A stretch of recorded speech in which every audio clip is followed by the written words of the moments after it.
Bienvenue à vous tous qui nous suivez selon l'heure à laquelle vous êtes dans n'importe quel coin de notre planète, dans les différentes régions du monde. Les temps sont différents.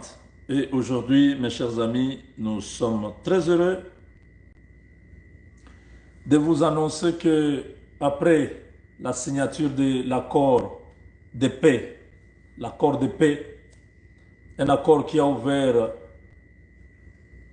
la porte à beaucoup d'opportunités, des affaires entre la RDC et les États-Unis, parce qu'il n'y a pas d'affaires sans la paix. Si la paix n'est pas au Congo, il n'y a pas moyen de faire des business. Quand les bombes tombent, personne ne sort pour aller vendre ou pour acheter. Les Américains avaient placé cela comme un préalable avant qu'ils puissent move forward, avant qu'ils puissent avancer avec les deals, parce que l'objectif, c'est les deals. L'objectif, ce n'est pas l'accord de paix. L'accord de paix était un obstacle à la signature de ces deals. Et le Rwanda a joué la partition. Aujourd'hui, ils sont perdus parce qu'ils se sont rendus compte qu'ils ont été piégés par l'Amérique. L'Amérique a piégé le Rwanda en signant l'accord de principe, en disant tout ce que nous allons faire après, vous devez accepter ça. Oui ou non? Oui. Alors, tous ceux qui s'est suivi après, ils ne pouvaient que marcher parce que vous ne voulez pas, ils vont ouvrir les placards pour sortir des morts. Le Rwanda sait très bien que le fabricant du monstre, c'est l'Amérique et il sait comment détruire son monstre qui a été fabriqué. Ça, le Rwanda n'a pas blagué. Ils sont venus jusqu'au bout, malgré les petites manœuvres que vous avez vues, même ce matin avec Jeune Afrique, d'où Nguire continue à raconter un peu sa vie. C'est tout à fait normal. Mais ils ont compris que les fabricants du monstre a les secrets du fonctionnement du monstre. Le Rwanda était le monstre qui était là en train de hanter les Congolais depuis 3 décennies. Et son fabricant a décidé finalement de pouvoir stopper toute cette folie. Donc aujourd'hui, on ne peut pas faire autrement. Ils sont coincés. Ils sont au bout du rouleau. Ils n'ont pas encore pleuré. Ils vont vraiment pleurer. On leur avait dit, si vous signez cette histoire, vous allez voir comment les choses vont se passer. Déjà, une mise en garde a été envoyée au gouvernement rwandais hier pour dire, nous tenons à ce que toutes les parties respectent l'accord. Autrement dit, on peut vous détruire à tout moment. Et Trump est imprévisible. C'est un gars, lorsqu'il est déjà décidé sur un truc, il va jusqu'au bout. Surtout que maintenant, Trump ne cherche pas l'argent, il cherche l'honneur, il cherche à entrer dans l'histoire. C'est un multimilliardaire, 2 fois président de la République, avec une alternance au milieu d'un démocrate. Il faut le faire. Il est au top de la popularité aux États-Unis. Et il est en train de faire certaines choses que personne n'aurait dû prendre les risques. Surtout dans l'affaire du Congo, il y a beaucoup d'hommes puissants aux États-Unis qui étaient derrière cette histoire-là. Ce n'était pas seulement une histoire économique, je vous ai dit, il y avait un truc spirituel là-bas. Le sang était réclamé, le sacrifice humain était fait à partir de l'Est du Congo. Beaucoup de gens bénéficiaient de cette opération-là. Et Trump a tapé dans les fourmilières, dans la fourmilière. Aujourd'hui, ce qui se dit partout, c'est le deal avec la RDC. Et Trump est les chantres de ce deal. Il passe tout son temps maintenant à expliquer aux Américains, expliquer à tout le monde qu'il est l'artisan de la paix dans une région du monde qui était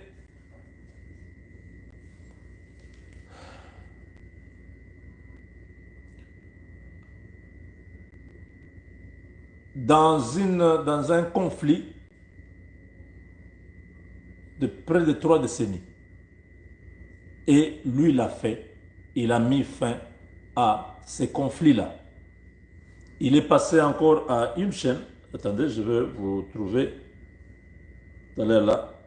Où il parle de l'accord sur le minerai. Donc, c'est terminé. Cette histoire.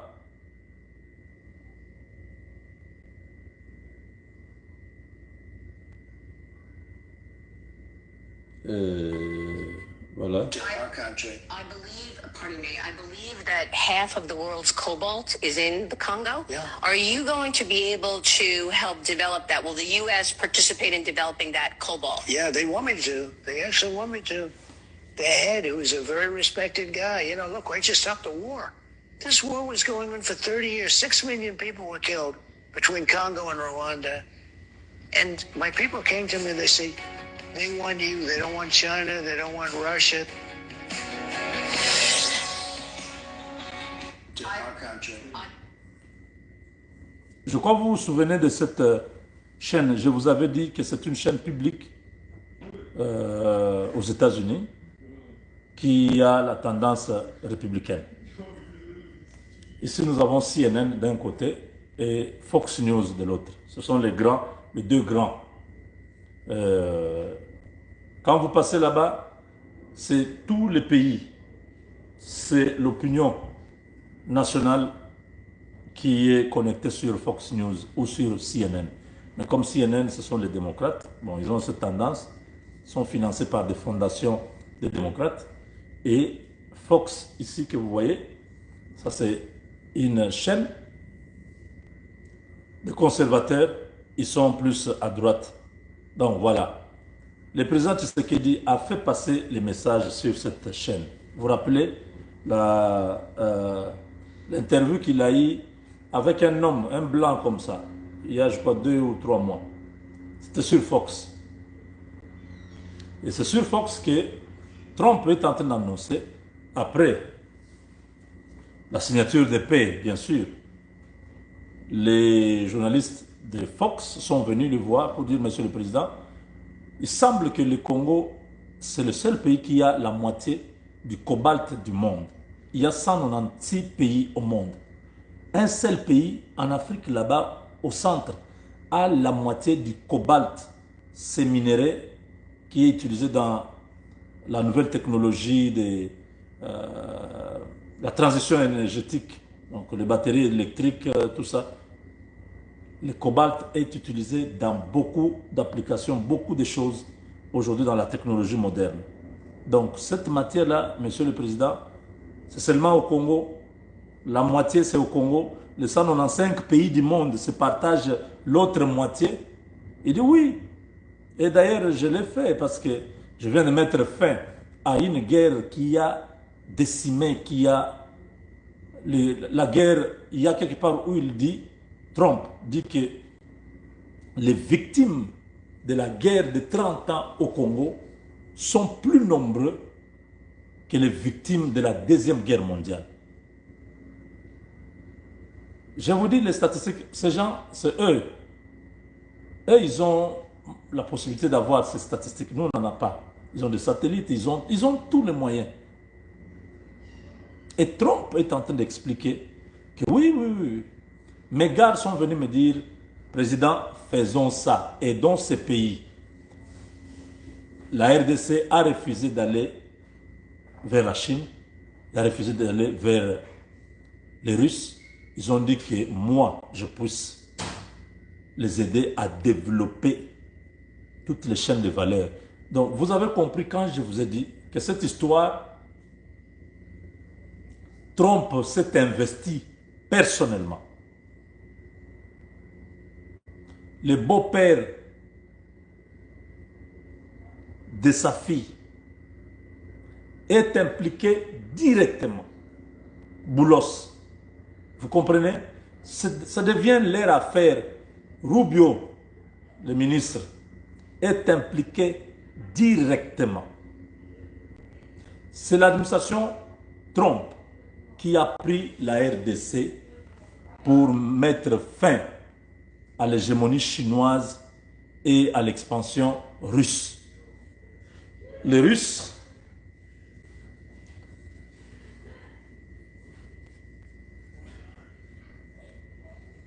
c'est vrai, nous avons souhaité les Russes quand Biden était en train de nous balloter comme des malpropres.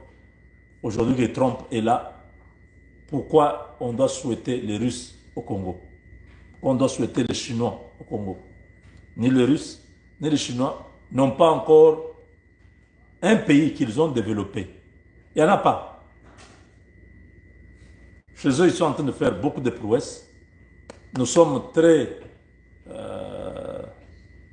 nous sommes tous témoins que la Russie, sur le plan militaire, on ne peut pas comparer. La Chine, sur le plan économique, ils font des exploits. Mais ces deux nations-là, sur le plan pratique, ils n'ont pas encore de résultats. On s'attendait que la guerre en Iran, là, que la Russie et la Chine entrent directement pour stopper l'Amérique. On n'a pas vu. Donc, un seul pays qui a développé beaucoup de pays, c'est l'Amérique. Je vous ai expliqué 1000 fois cette histoire. Aujourd'hui, beaucoup de gens prennent les mêmes concepts pour expliquer. Le Japon, c'est l'Amérique. Le Japon était complètement par terre. Ce sont les capitaux américains qui ont reconstruit le Japon. La Corée du Sud, c'est l'Amérique. La Chine, là, c'est l'Amérique. L'Europe, c'est l'Amérique. Tous les pays du Golfe, c'est l'Amérique. Le Canada, c'est l'Amérique. Parce que si l'Amérique ne consomme pas ce que le Canada fait, ça sera difficile. Vous voyez, c'est un pays, quand il y a de bons dirigeants qui vous soutiennent, qui marchent avec vous, vous allez de l'avant. Ça, c'est Trump qui est en train d'annoncer que c'est terminé. Le deal est désormais là. On m'a demandé. Je crois que la moitié des cobalt qui sont au Congo. Tu vas les aider à développer ça? Ils veulent que je fasse ça. J'ai arrêté la guerre. 30 ans, 6 millions de personnes sont mortes. Oh, ces Congolais-là ne veulent pas les Chinois, ne veulent pas les Russes. Ah, mes gars sont venus me dire, Président, ces gens-là ne veulent pas des Russes, ils ne veulent pas des Chinois, ils veulent que toi, tu puisses les aider à développer. Donc, c'est Trump, vous comprenez? Il le dit. Trump n'a plus de travail, il a trouvé du travail au Congo.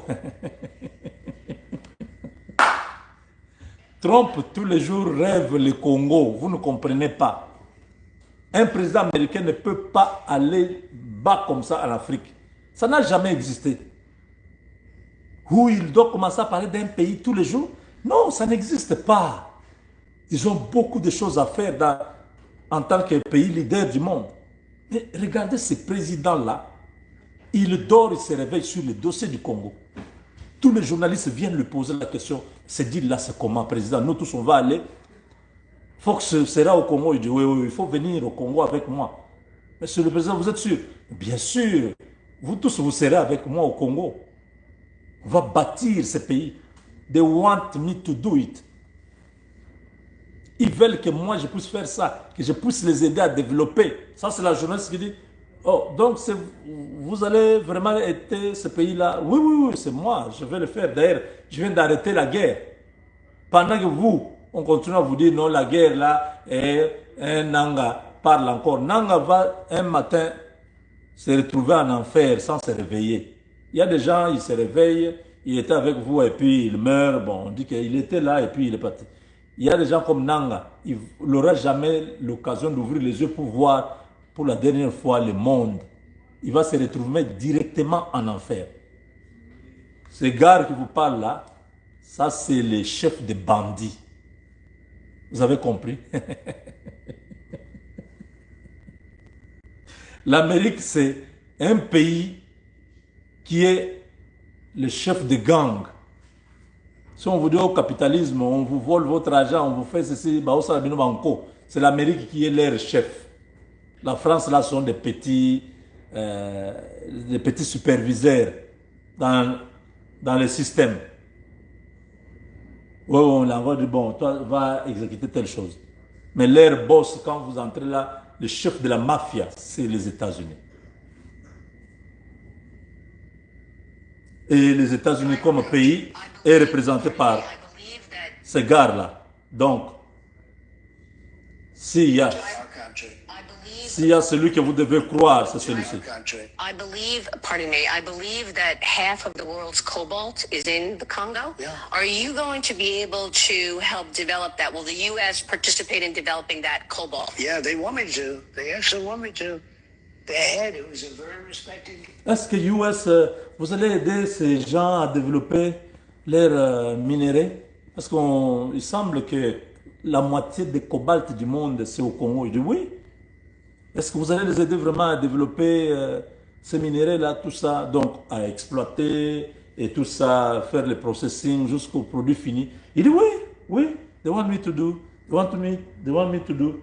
Donc ils veulent que je fasse, ils veulent que je fasse. Donc, là, il ne dit pas qu'ils veulent que nous puissions faire, non. Il dit moi, Trump, président, c'est moi, j'ai la signature. Participate in developing that Écoutez, cobalt. Yeah, they want me to. ils veulent They que je actually fasse, want me to. ils veulent que je The fasse. head, who was a very respected guy. D'ailleurs, I just stopped the war. D'ailleurs, j'ai This war arrêté was la going guerre. on for 30 years. 6 million people 30 were killed ans. between Congo and 6 Rwanda. personnes sont mortes. And my people came to me. They said, Mes gens sont they venus pour want dire, you. They don't want oh, China. ils ne they veulent don't pas la want Chine, ils ne Russia. veulent pas la Russie. To our country. Vous avez compris? C'est ça, le vrai deal que nous attendons. Nous avons célébré la fin de la guerre. Maintenant, nous allons bien célébrer la signature du deal. Ça, c'est ce qui est important pour nous. C'est ce qui va ouvrir la voie au développement socio-économique du pays. Le pays sera connecté du nord au sud, de l'est à l'ouest.